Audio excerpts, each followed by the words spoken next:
Good evening and welcome. I'm Laura Rockefeller, a trustee of the Massachusetts Historical Society. I'm delighted to have you join us this evening for a talk highlighting how artists played an integral role in forging groundbreaking ideals during the American Revolution. This program is part of the annual Jack Grinold Lecture in American Art and Architecture. This lecture series is made possible by the generous gift of John P. and Catherine M. Grinold. This evening, I am honored to welcome Dr. Zara Anishanslin. Dr. Anishanslin is an associate professor of history and art history at the University of Delaware, who specializes in 18th century material culture. She's the author of the award-winning Portrait of a Woman in Silk, Hidden Histories of the British Atlantic World, and has served as a historical consultant for the Travel Channel's Mysteries at the Museum, the Philadelphia Museum of Art, and Hamilton, the Exhibition. She is currently a fellow at the David Center for the American Revolution at the American Philosophical Society, where she completed work on her new book, The Painter's Fire, which she will be discussing tonight.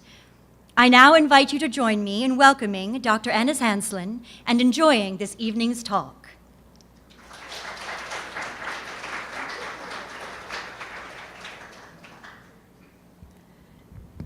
Thank you so much, Laura, and you might have more beautifully pronounced my name than anyone has ever. So thank you all for sharing your evening with me. I'd like to start by thanking not only all of you for being here, but the Massachusetts Historical Society writ large. A lot of the research for this book was conducted in this very room, so it is delightful to be here sharing the fruits of my labor and to be able to give a warm thank you to the staff at places like the Mass Historical Society who make research possible.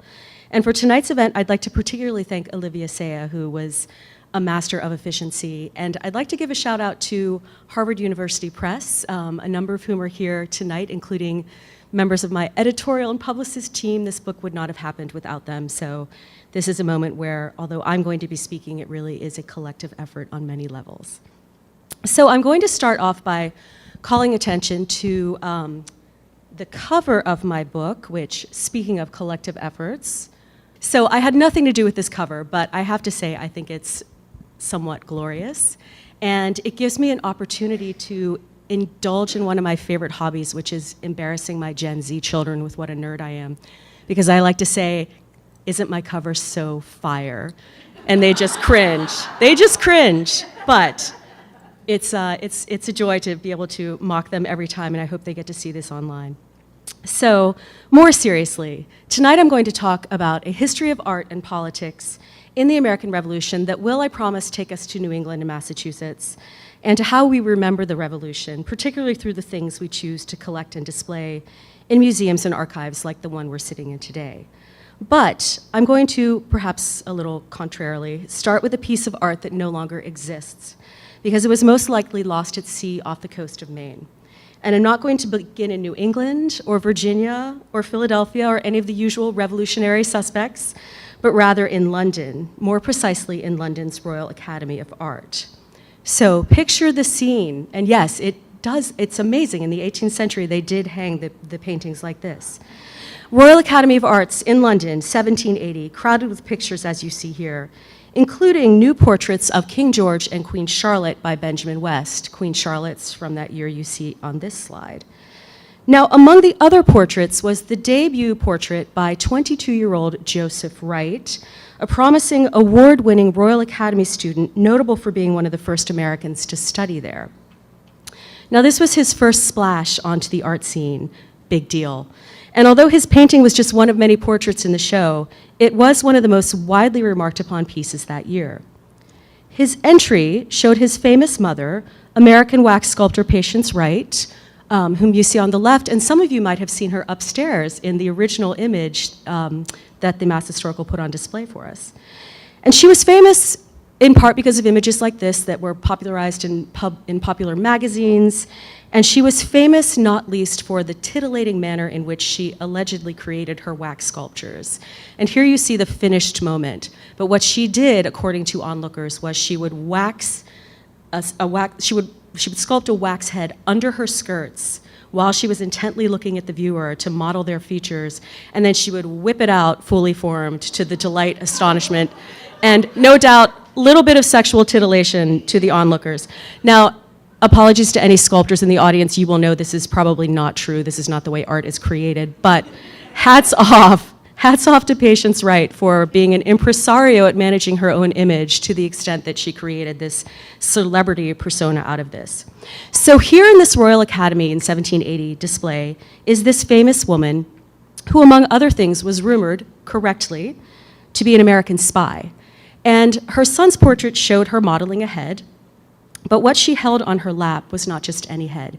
It was the decapitated head of King Charles I, England's king famously decapitated by his own people in the English Civil War. And looking on were busts of King George and Queen Charlotte. Now bear in mind, not only were their new portraits also in the show, they themselves were there opening night. And so, as everyone knew, including their majesties, Joseph Wright created a portrait of regicide and the threat of regicide. So as you might imagine, it created a sensation. But, and here's the thing that sort of stopped me in my tracks when I was reading the accounts of this in the Royal Academy of Art archives in London. Reactions to this portrait varied widely. So this is 1780, 5 years after the Battle of Lexington and Concord kicks off the war. And yet, although of course some people called it an insult to decency and treasonous, others saluted it in the press as an entertaining, instructive defense of constitutional liberties. And so I think the clashing opinions on it, and really its remarkable presence in London's Royal Academy at all, 5 years into the war, reminds us that the war we now call the American Revolution was fought on both sides of the Atlantic, by artists as well as soldiers, and in the courts of public opinion as well as on the battlefield. And here you see an image, a self-portrait that Joseph Wright created of himself not long after his sensational portrait was displayed. And this also, like the picture of his mother, many of you might have seen upstairs, was popularized as a print. And here he has depicted himself as Yankee Doodle or the American Satan. So he is very much playing into this concept of using art to make a political statement. But, and no worries, not technical difficulties, this is purposely blank to make a point, art, like many things, does not always survive the havoc of history and time. And what's preserved in our museums and archives is only a very small bit of what was once created and seen. Wright's portrait of his mother, for example, survives only in archival documentation like letters and newspapers. The portrait itself must be imagined because we can't see it. It likely, as I mentioned, was lost at sea. In 1781, Joseph Wright left London for Paris, and then in 1782, with the help of the Wrights' family friend, Benjamin Franklin, made plans to return to the United States. He was sailing on a Boston-bound ship, and after a 10-week journey, battling gusts of snow-filled wind on its last day at sea, the ship approached the Maine coast and ran aground on a pile of rocks. Although the passengers managed to make it ashore, much of the ship's cargo, which included Wright's paintings, was lost, washed out of the ship's hold or sunk below the waves.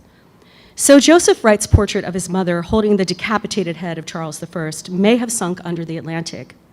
But though it is physically lost, it offers an invaluable window into the revolutionary past. And I like to use this as a metaphor for the history that I unpack in this book, because I'd like to suggest that much as we can dive to retrieve shipwrecked things from the bottom of the sea, we can tell histories that allow us to see previously submerged stories about the past.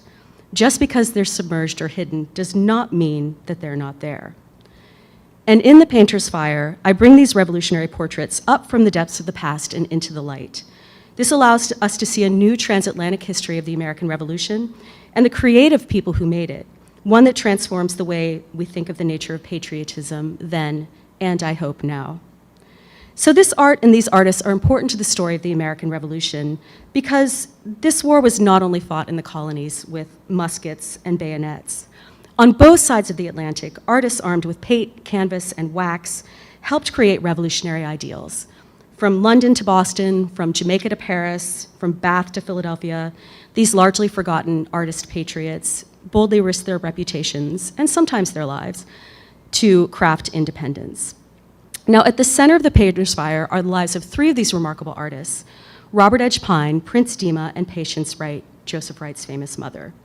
In part because of who they were, women, men of color enslaved and free, and Britons living in England for the duration of the war, these patriot artists were mostly excluded from formal military or political power. Instead, these artists and their circles fired salvos against the king on the walls of the Royal Academy and used wax museums as spy rings. They used art to inspire rebellion, define American patriotism, and eventually fashion a new national political culture.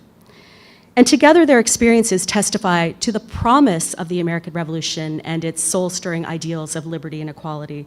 But they also speak of the limitations on those ideals and the struggles that have been ongoing ever since to meet the ideal and make it reality. So a snapshot look at each of them. Robert Edge Pine, whose portrait of George Washington you see on the left, was an award-winning British artist who was rumored to be of African descent, and he studied at the Society of Artists. He was connected to a very well-known British artistic family, as I'll detail in a few minutes. And he infused massive history paintings detailing the history of the American Revolution. And eventually, he was so pro-American that he emigrated to the young United States once the war was done, where he opened America's first grand art museum in Philadelphia. Sorry, Charles Wilson Peale, that is true. More on that in a minute. Prince Demah, whose portrait you see on the right, was Pine's pupil in London and was the first identifiable enslaved portrait painter in America. After studying with Pine in London, he returned to Massachusetts with his enslavers, and when they left, because they were staunch Tories or Loyalists, and I'll provide some details on the violence and threat of violence they suffered, he enlisted to fight for the patriot cause in Massachusetts as a free man. And Patience Wright, whose lone surviving full-length wax sculpture you see in the middle, this is her statue of William Pitt, the Earl of Chatham, famous for being pro-American, probably more pro-American than he actually was, spoke out against things like the Stamp Act, and famously died after an impassioned speech backing America on the House of Lords, collapsed. And here you see his post-mortem wax sculpture that still stands today in Westminster Abbey, wearing the very robes in which he collapsed and died. And this is apparently so realistic, you can see the little hairs on the back of its hands, and this is Patience Wright's work that is still with us. So Patience Wright, obviously a sensation in London, a celebrity figure, but she also was a loud advocate of American patriotism and revolution and acted as an informal patriot spy. So together, these three people who are connected artistically, socially, and politically, their families and larger networks, which include more famous revolutionary figures like Ben Franklin, Paul Revere, John and Abigail Adams, George and Martha Washington, and Phyllis Wheatley, give us a new transatlantic history of the American Revolution that's fascinating, complex, creative, bizarre, and dare I say, at the risk of sounding too erudite, wackadoodle. So Robert Edge Pine painted so many people who were great and famous in Britain before the American Revolution. He himself was known for his Republican and egalitarian principles. Among other things, he was an elected officer of the Society of Artists, which is the sort of more egalitarian precursor to the Royal Academy of Art in London. At one point, he thought the president was being too high-handed, so he wrote this very fiery letter in which he resigned his elected office. But then he studied the bylaws and realized that elected officers had to be voted out of office, and so he reinstated himself, asked the membership to vote him out, and then made his point. This is a man who's very into egalitarian democratic processes. He also, not surprisingly, paints a lot of Britons who are seen as the intellectual precursors to a lot of revolutionary ideals. So Catherine Macaulay, the famous British historian, who you see there on the left, and in case, the 18th century is a little heavy-handed with symbolism, so you understand that she espouses the ideals of ancient Roman republicanism, little r. She's wearing the toga of a Roman senator, which of course no woman ever did, and she's leaning on a plinth that is an homage to democracy with her arm up against her celebrated multi-volume history of England. John Wilkes, the radical British politician, famous among other things for writing seditious libel, according to the king, about the king and his ministers, who ended up imprisoned without due process or the right of habeas corpus being served to him, which galvanized freethinkers on both sides of the Atlantic. Here you see his portrait by Robert Edge Pine. And what's really interesting is these portraits get very quickly made into prints, engravings. They also show up on everything from snuff boxes. John Wilkes's image is on snuff boxes that are made in England and circulated around the British Empire. Catherine Macaulay, her image by Robert Edge Pine is made into a ceramic figurine. And so they circulate all over the place. And so when American patriots thought about these Republican heroes, Catherine Macaulay and John Wilkes, what they imagined in their mind's eye was the image that Robert Edge Pine created of them more often than not. So as I mentioned, Pine was also likely of mixed race. Here's his father, engraver John Pine, William Hogarth's good friend and fellow Mason, who held royal appointments to King George II and ran a print shop on St. Martin's Lane. Now, one of the interesting things about this family, they are not proclaiming themselves to be of African descent, but those around them do discuss this at length. I don't think that Henry Barnes, when he delivers Prince Demah to his training, had any clue that he was delivering him to a mixed race man, in part because one of the wonderful sources at the Massachusetts Historical Society are the letters that Henry Barnes writes to various people when he's in London with Prince Demah. And in this one, you can see the little snippet. He says that he hopes that another one of their friends who's visiting England from America will bring her enslaved man over to hang out with Prince Demah because he won't let him speak with anyone of his own color in London. So this is not long before the landmark Somerset case that would upset the idea that you could hold enslaved people in bondage in England. And Henry Barnes is already aware that Prince Demah might want to seek his freedom while in London. So how ironic then that Prince Demah is in fact training with a family of African descent himself.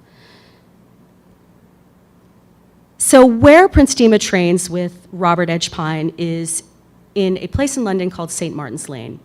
St. Martin's Lane was a famous place around the British Empire. And here you see an image of a scene into the neighborhood. And on the top right there is perhaps Robert Edge Pine's actual house. You see an artist in the bay window there, or the house that's right next to his.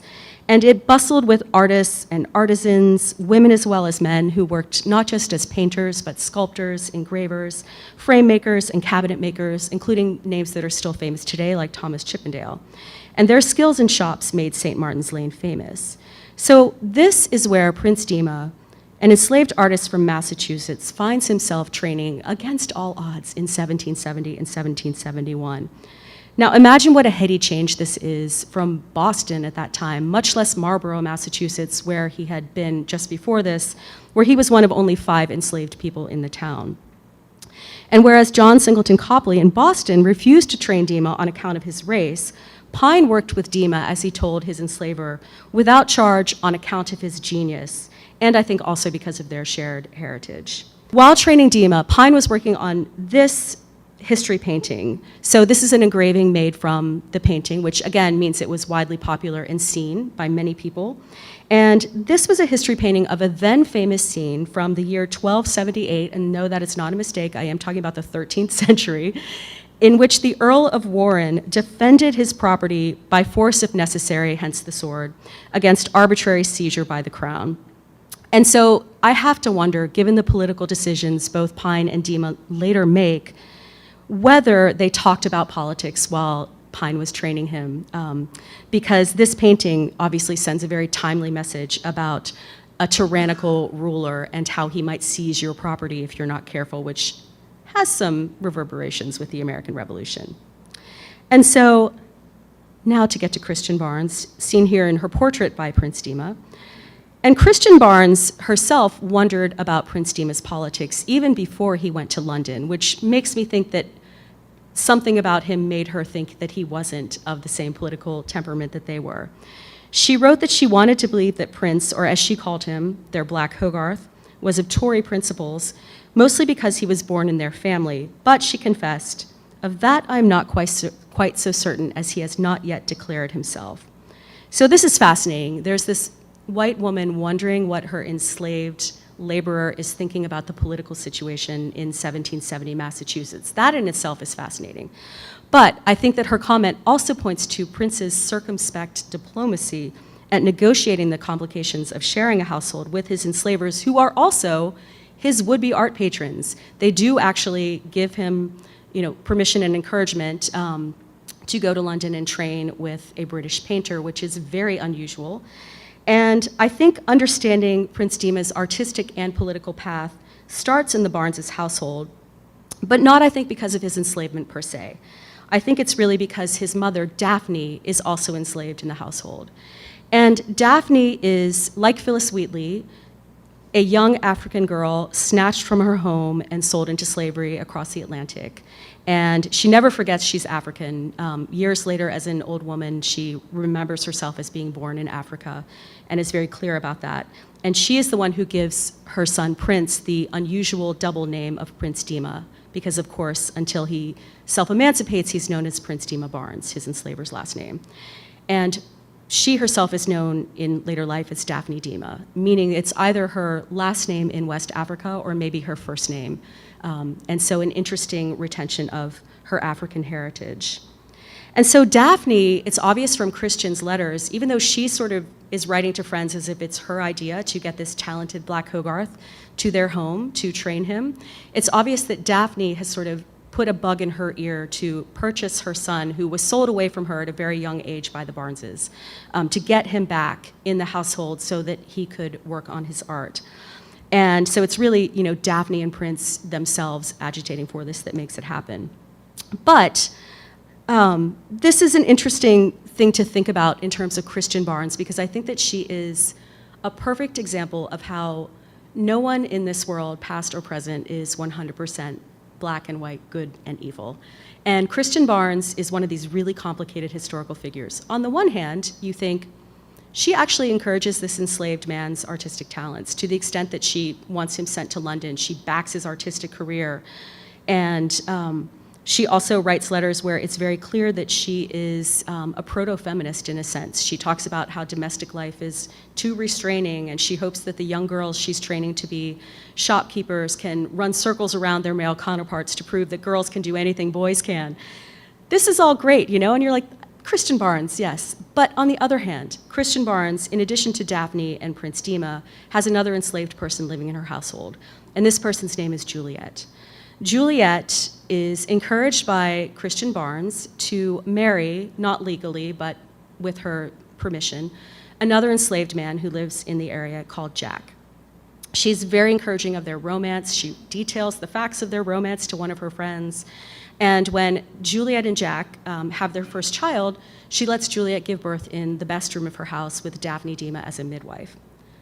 But then she writes about the baby being born and says, evil is sufficient to the day is the evil thereof, and she gives the baby away. So fast forward a bit in time, Juliet and Jack still together. Juliet gives birth to a second child, and it's obvious from Christian's letters that this baby was not Jack's because his complexion was not the same. Jack and Juliet wanted to stay together nevertheless. They wanted to keep the baby and their marriage intact, despite the fact that it wasn't Jack's baby, which leads the historian me to the logical conclusion that she was raped by a white man, given the complexion comment. Nevertheless, Christian Barnes is so offended that Juliet has the effrontery to get pregnant again, and not even by Jack, that she not only sells Juliet's second baby, but Juliet herself, and we don't know what happens to Juliet. So you can see why Prince Demah might keep his mouth shut about his differing politics in this household. But time would tell that Prince Demah was not, in fact, of Tory principles. And by contrast, again here, I've got to give them credit, Christian and Henry Barnes were not hypocrites. They were the staunchest of Tories or loyalists, and theirs was a household where politics would take center stage, in part because they never deter from this political belief. So Henry Barnes, who you see in his portrait by Prince Demah, was one of a handful of Boston area merchants who steadfastly refused to sign local non-importation agreements in response to the Townsend duties, among others. He was called out in town meetings and newspapers, and in summer of 1770, men come and attack their property. First, they break the windows of the Pearl Ash Works that Barnes operated. Christian Barnes thinks they're motivated by greed. She discusses how, in addition to this, they attack a wagon full of their goods, seize some pepper, which at the time was a very valuable commodity, and cut it open and then gather it up from the streets in their hats and their hands. However, the next day, someone hung an effigy with a paper pinned to its breast that called Henry, an infamous importer, hung it on a hill within sight of the Barnes' home, and then burned it that night. So that same night, local patriots also stole someone's horse from a nearby stable, tarred the horse, its saddle and bridle, and then mounted an effigy on his back, setting him loose around the town, with another paper pinned to the breast of the effigy, which was summed up with wishing the Barneses all in hell. So this is the only recorded instance of an animal being tarred and feathered during the Revolutionary era. And if you can imagine tar and horse's hair, this would not have been a pretty sight, and I'm sure there were noises and smells, and it no doubt made a lasting impression on the people who saw it, not to mention the poor horse.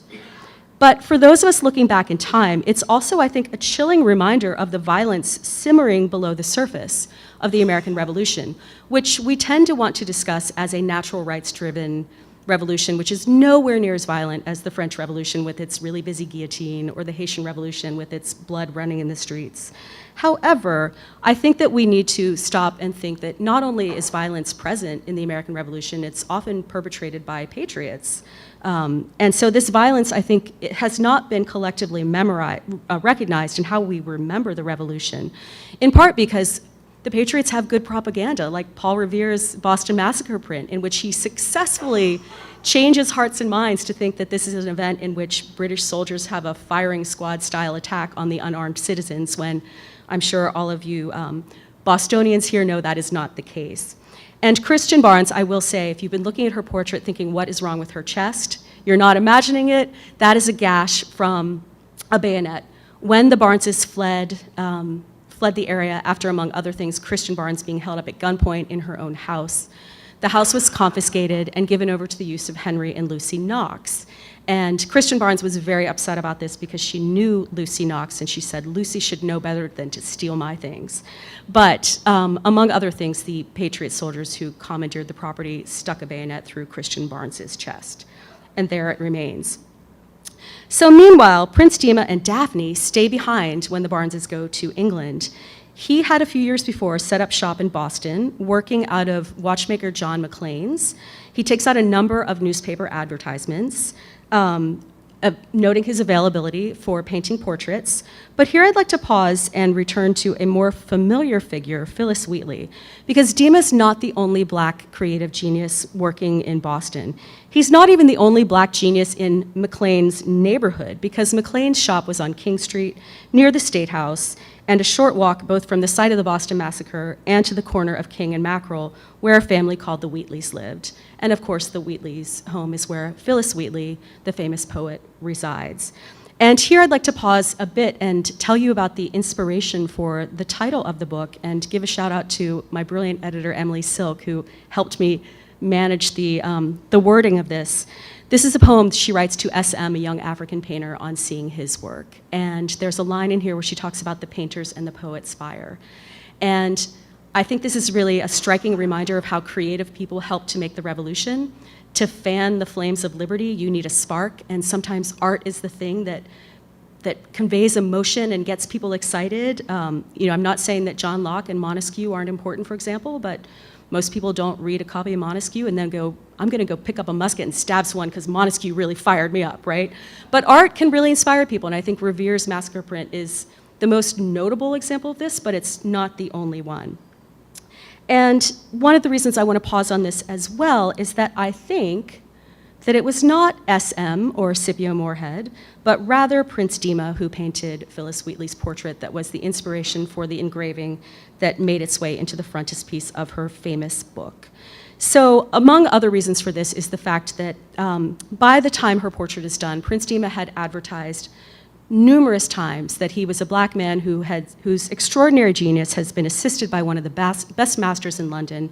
He was operating a few blocks from the Wheatley's home. And like Prince Demah, Phyllis Wheatley herself had to go to London to get her art furthered because she couldn't get the financial backing for her book of poems in Boston.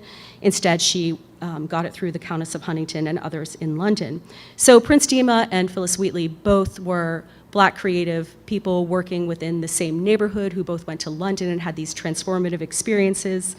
We know that the Wheatleys were very careful Susanna, Phyllis's enslaver, as well as Phyllis herself, in how her image was managed and portrayed. And I personally find it sort of hard to believe that they would turn to an untutored, probably young teenage boy called Scipio Moorhead in the neighborhood, rather than the London-trained professional painter Prince Demah just down the road. But in the end, it's impossible to know whether Demah or Moorhead painted Wheatley. But I'd like to pause and just say, how noteworthy is it that her famous portrait likely was painted by an enslaved black man? Not just one, but two, and possibly three black creative geniuses living within shouting distance of one another in Boston. And this, I think, is a reminder that talented, determined black creatives were not oddities in colonial America. They're not one-offs, despite the odds stacked against them. And I think they were, as we know Phyllis Wheatley was. I think Prince Demah was also admired for his technique. Among other things, you see a sample of his work, which I think this predates his portrait of Henry Barnes. That might be why it looks a little more untutored. But you see here his portrait that hangs in the Metropolitan Museum of Art, which he has signed on the back of it, Prince Demah with a tiny little Barnes attached to it, which I think is probably a good subconscious tick as to his self-identification. And the family that inherited this portrait of their ancestor must have cherished it, because they kept not only the portrait, but the brooch he wears in the portrait, which is a heart-shaped brooch of red garnets symbolizing love, over the centuries, and the two are together in the collections of the Met. And so obviously his portrait, his art resonates with these people. So during the war, after the Barneses flee, Prince Demah Barnes drops the Barnes, becomes known thereafter as Prince Demah, and enlists in the Massachusetts militia company known as the Train. So he enlisted, as I said, with the surname Demah, and he wasn't the only black man in this artillery unit, but all of the officers were, of course, white men, including Paul Revere, who was the second in command, and you see him there in his portrait by Copley. Its commanding officer was Colonel Thomas Crafts, a man who, like Revere, had a long history of activism on behalf of the patriot cause. A member of the Loyal Nine and the Sons of Liberty, he also participated in the Boston Tea Party, and it was Crafts who, when the Declaration of Independence made its way from Philadelphia to Boston, read it out loud to the crowd gathered to listen outside the State House. So he was the original one who stood on the balcony there and read it out. Now, what's interesting about this is officers leading the regiment have something else in common besides their politics. Revere, of course, makes silver and prints. They're mostly artisans. So Crafts is a Japaner. There you see a sample of not his, but japanned furniture from Salem around the same time. This is this technique where you use paint and lacquer to make ordinary wood look like it's from Japan. And so you have on the right also another officer in the regiment, Joseph Dunkerley, who was a miniaturist. And here you see he did this during the war, and particularly after. His miniatures were painted by himself and surrounded by frames created by Paul Revere. So they continue their artistic collaboration after the war. Joseph Dunkerley is particularly interesting because he was initially a member of the British military. And when he was stationed in America, he decided that he was a fan of the American cause. He deserted the British Army and enlisted in the Train with Prince Demah, Paul Revere, and Crafts. So here you see someone operating out of principle. And again, I think a good reminder that Thomas Paine is not a one-off. He comes from Britain and becomes really excited about the American cause. Men like Dunkerley are so excited they switch allegiance within the military. So I think as a skilled artisan himself, Demah had a lot in common with the officers of the Train. But it's interesting because he doesn't remember himself as a soldier in his will, which he makes out before his untimely death in 1778. Instead, he remembers himself as a proud free man and an artist before leaving everything to his beloved mother, Daphne Demah. So one of the things I wonder, though, is if he corresponded with his London teacher, Robert Edge Pine, in the years he was painting and fighting in the patriot cause, because they certainly shared political points of view. And during the war, Robert Edge Pine's work suffered because he, in Britain, in London, and in Bath, for the entirety of the conflict, was very pro-American. Among other things, he does this enormous history painting called America, and here you see a print version of it. And one of the people who is really excited about this printmaking possibility is George William Fairfax, who is a Virginian buddy-buddies with George Washington, who is in Bath during the American Revolution because he is fighting to get control of an English noble title that he's potentially heir to.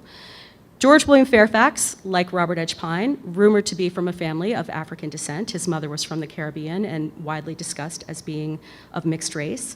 And it's interesting to me that George William Fairfax backs this business of getting this painting made into a print. And you see, you probably can't read it from there, but I will tell you, he orders 5 copies, pays for the print to be made, and one of the copies he ships across the Atlantic to his good friend George Washington, where he hangs it in Mount Vernon, where you can see it this very day. So the other thing that George William Fairfax tells his friend George Washington is that Robert Edge Pine's business has suffered during the war because he is so pro-American. He has been as dear a friend to liberty as any man could be, and he wants to relocate after the war and paint the great epics of America, and will you be his patron? And this is one of the reasons that Robert Edge Pine does, in fact, end up in America for the rest of his life. But before he leaves England, he paints this portrait of Patience Wright, which you see on the left. And I love this portrait because I think it's a very sympathetic portrait, but I also love that there's this sort of form under her diaphanous lap cover, which leads me to believe it's evoking her famous virtuosity of, sexual innuendo. So Robert Edge Pine maybe had a sense of humor, which I like. So, like Robert Edge Pine, Patience Wright, based in London for the entirety of the war, or Bath, they sort of go back and forth, is an avid American patriot. Once fighting breaks out in 1775, she became vocal in her support of the American cause. She switched up some of the figures in her wax museum to make political points. And one of the things she did was become really active on behalf of the thousands of American prisoners of war who end up, because of the Treason Act of 1777, imprisoned for years, everywhere from the Tower of London to specially made prisons in English port cities where they have such terrible conditions because they are not allowed to have a trial. They're imprisoned there at the king's pleasure without the right to due process, and they're doing things like eating snails out of the walls. So she makes it her mission during the war to try to raise money for their sustenance and care. The other thing she does is she starts spying. So her wax museum is a place where anybody who's anyone goes. She has made sculptures of the royal family. She's made sculptures of the Countess of Huntington, who was Phyllis Wheatley's patron. She's made sculptures of Catherine Macaulay, John Wilkes, many aristocrats. She writes in one letter how Lord Dunmore, the last royal governor of Virginia, who she knew from New York, had popped into the wax museum and they were chit-chatting, and he was trying to convince her that her politics were wrong, and she's like, no, I will not change my mind, and he's like, too bad. And but the fact is she's having a chit-chat with Lord Dunmore about the American war, and that is not something that every American living in London is doing. So she starts gathering intelligence. Some of it she sends across the channel to Benjamin Franklin. And this is very funny because I think her spy skills were maybe not the best, because there are letters in the British Library from essentially 18th century MI6 where they're saying, we caught Mrs. Wright's letters to Franklin. We're going to let them go to Paris because they might do more good to our cause than harm, with sort of, throwing him off the scent a little bit. Nevertheless, she was trying. And the other thing she did that was probably more effective was she would gather espionage, put them in wax heads that she would make and ship across the Atlantic to her sister Rachel, who operated a wax museum in Philadelphia, frequented by members of the Continental Congress, such as John Adams, who found it not to his taste because he felt like he was walking among a sea of corpses. But the fact that John Adams is visiting this museum tells you something, again. So the sisters have this international spy ring through their wax museums.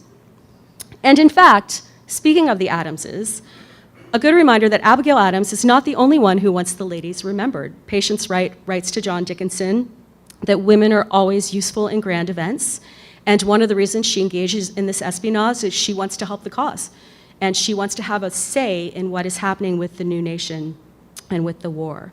And in fact, she does correspond with people like John Dickinson and Benjamin Franklin, and they write back. So this is kind of astounding in and of itself.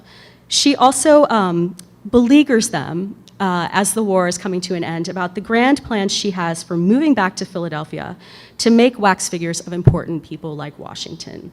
So what she wants is to create an entire collection of wax figures, like her wax figure of William Pitt, to display at the State House in Philadelphia, now Independence Hall.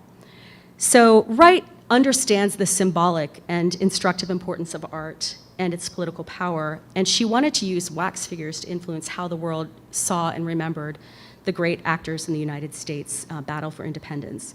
But her plans never come to fruition because in the spring of 1786, she dies in London after a fall returning from a visit to John Adams, where I think she was inevitably, again, haranguing him to please help her raise the money to go back and do the wax figures.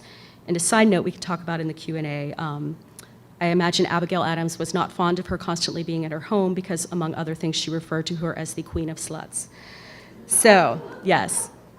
So at the time of Patience Wright's death, Robert Edgepine was in America. He'd been there for a couple of years, and he was busy collecting portraits of the same men she wanted to memorialize in wax to include in the grand history paintings he planned to make to commemorate the Revolution. And he was painting a lot of portraits. Here you see his image of George Washington, and you see two rooms at Mount Vernon, the Washington's bedroom and the front parlor, where there are multiple portraits by Robert Edgepine hanging there. And one of the reasons that Robert Edgepine is so prolific is that his daughters, one of whom you see on the left, Charlotte, his daughters, as well as his wife, at least 2 of his 5 daughters and his wife are trained artists themselves. His wife, we know, is a portrait painter. We have no idea where any of her art is or what it looked like. 2 of his daughters in the 1790s do display their own art at the Royal Academy of Art, so they must have been good. But what they did in America was they helped him paint. And they would finish out, he would create the head and cut it out on a piece of canvas, glue it onto another canvas, and they would finish out the rest of it. So any portrait that Robert Edgepine does in America, especially in the last few years he was here, I think should be seen as Robert Edgepine and daughters, not just Robert Edgepine. And a good reminder that women are everywhere in the artistic world. Their names are just often written out. And I think, you know, the massive production that they were able to do meant that his portraits were everywhere. And I think you can imagine how thrilled someone like Martha Washington was, as she was, to have him stay at Mount Vernon for 3 weeks and paint portraits of her grandchildren, like the lovely one on the left, when what she'd had previously was the feral children a la John Wollaston that previously hung in the parlor. So you could see why Robert Edgepine would be a little appealing. And he had friends in high places, including financier Robert Morris, whose portrait by him you see, and I think this is a great example of the head being separate and painted around. So Robert Morris was very taken with him, and among other things, after Robert Edgepine initially had an art museum set up in the 2nd floor of the State House, what's now Independence Hall, Robert Morris was like, no, we need an actual museum. So he built him a mansion in Philadelphia, and the 2nd floor was a gallery that was meant to be a slightly less grand version of the Royal Academy of Art gallery that I showed you in the first slide. And so here we have America's first big art museum. Again, I'm sorry, Charles Wilson Peele, this is true, where you have, you know, floor-to-ceiling paintings of scenes from Shakespeare, great history paintings, portraits of men from all over the place and women from all over the place. Houdon's marble bust is there when, for safekeeping until it is of Franklin, until it reaches its final home. Scandalously, the first Venus de Milo, a copy of it seen in America. And among these paintings is the only one of his grand history paintings that survives in semi-survived form. And by grand history paintings, I mean picture the paintings in the Capitol Rotunda today. So the enormous, larger-than-life paintings describing the great events of American history. This is one of his that survives because Edward Savage, the painter, made a copy of it, and it gets made into a print. But anyone who knows the architectural interior of Independence State House will know this is a faithful interior, and if you're looking at the figures, you'll see there's some balding spots, there's some unshapely calves, there's a little bit of pot belly. This has not been filtered. This is not photoshopped. This is meaning to give you, you know, the impression here. And just by contrast, compare it to John Trumbull's much more famous version of the same scene, which is evident was copied at least in part. Those of you who know Roger Sherman's figure well will be able to pick this up in particular. Copied at least in part from Robert Edgepine's initial conception.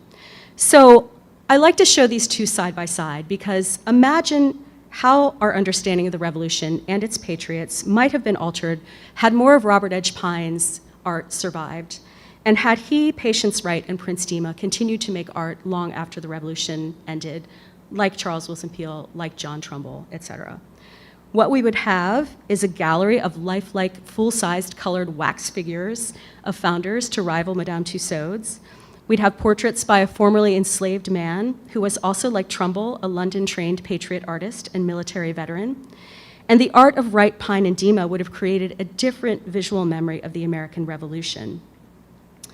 And I think the intertwined lives of the patriots in this book remind us that the popular image of a patriot in the American Revolution, of a white man writing a political pamphlet or leading a battle charge within the continental United States, tells only part of the story, an important part, but not its entirety.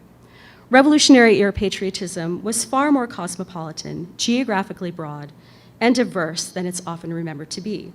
The patriots who dedicated themselves to the cause of American liberty included Black and mixed race people, women, people from outside what became the national borders of the United States, and people who practiced idiosyncratic politics outside the bounds of elected office through art, popular culture, and espionage. And telling their stories as we approach the nation's 250th birthday in 2026, I think reminds us that we must continue to revise our collective memory about who American patriots were, what they looked like, where they fought, and with what weapons. And I think if we seek to reimagine what patriotism meant during the American Revolution and how important art was to its development, we not only better understand their world, I think it also points us to ways we can have the historical conversations that can move us forward together as a diverse nation. So thank you so much for your attention, and I look forward to your questions and comments. Thanks.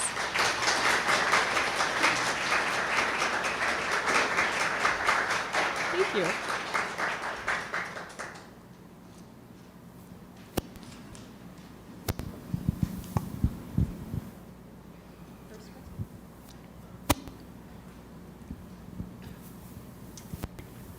Thank you so much, Zara. What a fantastic talk for ending this day. I wonder if you could talk a little bit about what happened in the kind of decades following the revolution that lined up Revere and Trumbull to be remembered. Is it just a matter of shipwrecks and wax, which melts, or are there ways in which they maybe never really were fully accepted, or were they purposely sort of written out of the art historical story? I think it's a combination of all the above in various ways. So in one of those really, I think, wonderful reminders that history is stranger than fiction, when Robert Edge Pine dies in the late 1780s, his wife and daughters stay around for a while, operating the art museum, and they operate a school for girls.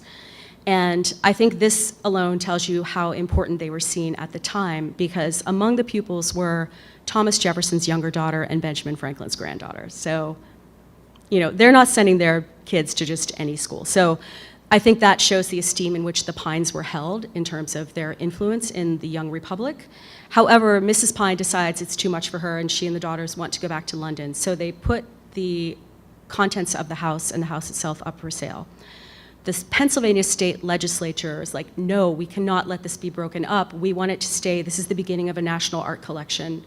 And so they, in fact, see it as sort of a prototype of what we would call the Smithsonian today.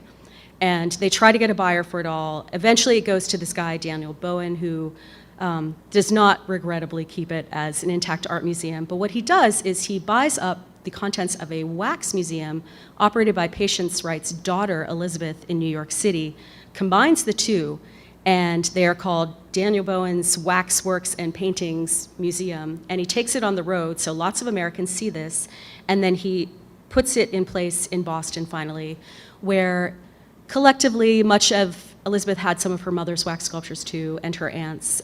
Much of the combined artistic talents of the Wrights and the Pines go up in smoke in a fire together. So that's a lot of this. So that's the sort of accidental shipwrecked side of thing. Prince Demah, I know, has other art that's out there, and I know because it's mentioned in archival sources, letters. He did a self-portrait, for example. He did a portrait of Christian Barnes's niece. He did a portrait of at least one son of a local Bostonian, because we have his account book reference. And so those portraits are probably out there, but they're probably in, one of your attics or on your wall or something.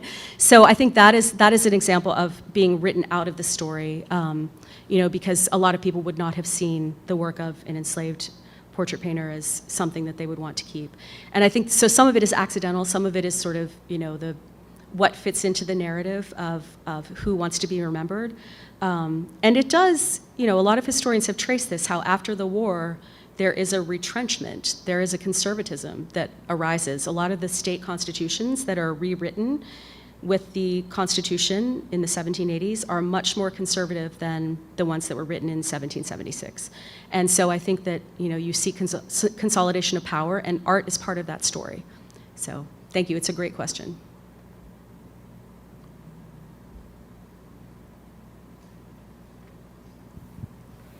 Thanks so much, Zara. This was super interesting, and I was so fascinated by the story of the Barneses and Juliet and Jack. Mm-hmm. Can you talk a little bit about kind of the family history and genealogical research you have to do to kind of compile that story? Yeah, so a lot of it is in letters, shout out, that are here, a lot of them. And it's really interesting because when I first read these letters, I was trying to figure out who Juliet and Jack were because I thought they were relatives at first, because the way Christian was discussing them was, oh, Jack is courting Juliet, he gave her a pair of earrings, and it's so adorable, and he likes her so much, he's given up his old god Bacchus for his new god, Cupid, and so I guess he was so besotted with Juliet that he stopped getting besotted with alcohol, was the message, right? So it's this really interesting way she's talking about them, and then you come to this heart-stopping realization when she's talking about selling their baby that, no, they're enslaved, and this is just, so it's a very interesting world in which you can see that in their own minds, the enslavers are thinking, that this is this larger family, but there are limits to, how they'll treat them, obviously. And so a lot of it is just sitting down and reading. I don't know if I would have come to this story had I not read every single letter that the Barneses and their known correspondents read. And I think if you just read, say, Christian Barneses, you might not have picked up on those nuances. So it's a little bit of that historical detective work where you have to keep digging and digging, and then finally you realize the connections. Because as you know, records about enslaved people are spotty at best. So it does require that sort of needle in the haystack work. But I think it's worth it because I feel like I've given a little bit of justice to Juliet and Jack and their babies, even if, it doesn't change their material circumstances in the past. I feel like telling their story means something.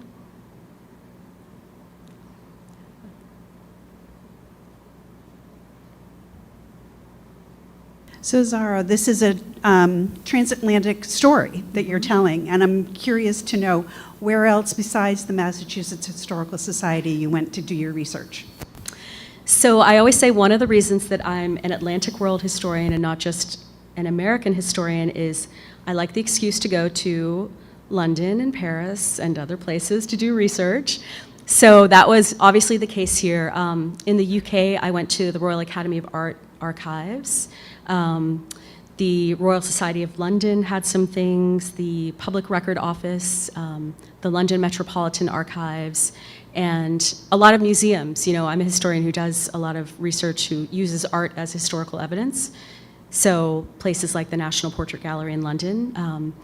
Did a little bit of field work by going to Bath and seeing, where Robert Edge Pine and his bevy of ladies lived while they were there, and just sort of trying to retrace their steps in that way. And then in the States, it also involved places like the New York Historical Society, the Historical Society of Pennsylvania, the American Philosophical Society. God bless Benjamin Franklin, because he's part of this story, and everywhere he goes, there's copious documentation. So Mount Vernon and their collections. So, really, to tell a story like this, you have to go all over the place and to a variety of different archives. So that might explain why this took me a little while to write. Online that's asking about the artistic scene in Boston at the time and what kind of organizations and spaces there were there. Oh, interesting question. So there had been, John Smibert, decades before the Revolution, had operated a little museum space in Boston, which was very transformative for the budding artists who went there to see it. But that's not being operated in the same way by this point in time. So I think one of the reasons that it's so important for someone like Prince Demah to go to London is that you do have access to different spaces where you can see a collection of art in ways that you just couldn't see it in colonial Boston at the time. One of the reasons I think that he copied Copley's, we know that he copied Copley's, not just Christian Barnes's portrait, which is probably a copy of a Copley, although I think Henry Barnes's portrait was done from life, not a copy. But others of her friends, we know that he copied their portraits by Copley too, and that was one of the common ways you would get that training, is through training your eye. So there's nothing like the Royal Academy of Art or the Society of Artists or St. Martin's Lane Academy where Robert Edge Pine trained. And that's one reason that it is such a vast difference. And that's one reason why people like Charles Wilson Peele and John Trumbull and John Singleton Copley also go to London to train when they can.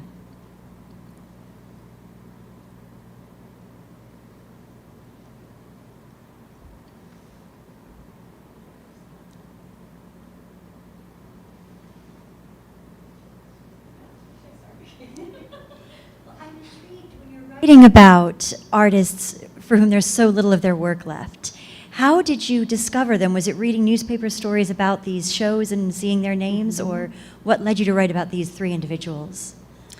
Yeah, so I wanted to write about a network, a sort of subculture of artists who are not the usual suspects. And the connection between Prince Demah and Robert Edge Pine is pretty clear because he trains with him. And when I didn't discover this fact, this was something that curators at the Met unearthed when they were doing research on the painting of Prince Demah that's hung in their early American wing. But what I found really interesting was they don't really dwell on the transatlantic nature of it or the fact that he trained with Pine. What they're really interested in is the fact that he was enslaved and created this art. And then they mentioned that he enlisted to fight for the patriots. And I think the fact that he's enslaved is one of the least interesting things about him. Both because I don't want to define him by his, temporary labor category, but also because I think, think of the determination and personality you had to have to want to go train in London and then to fight for the Patriots, which, as most of you probably know, was not necessarily in your best interest in the American Revolution. Many more thousands of black men gained their freedom fighting for the British. So, or at least temporarily their freedom. So I thought, what an amazing personality, and how cool that this man, had this to do. And I was thinking of connections with Phyllis Wheatley, and then Robert Edge Pine is this amazing person who, again, is British but so loves the American cause that he relocates his entire career and family to start so many things in America. And then, because women are half of history, but not always half of history, I wanted to make sure that women were part of the story. And so Patience Wright is obviously connected to the Pines and connected in other ways than I talked about today. So when her younger daughter, Phoebe, who also is a waxmaker, marries a British artist called John Hopner, who is rumored to be the illegitimate son of King George III, and this is a rumor that persists through time. When they get married, one of the witnesses is the niece of Robert Edge Pine. So looking at these connections and realizing that these people whose stories are not even really remembered individually, much less collectively, offered a really great chance to think about a different story about the American Revolution and the patriots who helped make it.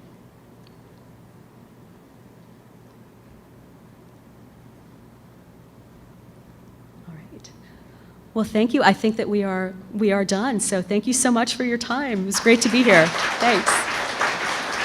Thank you.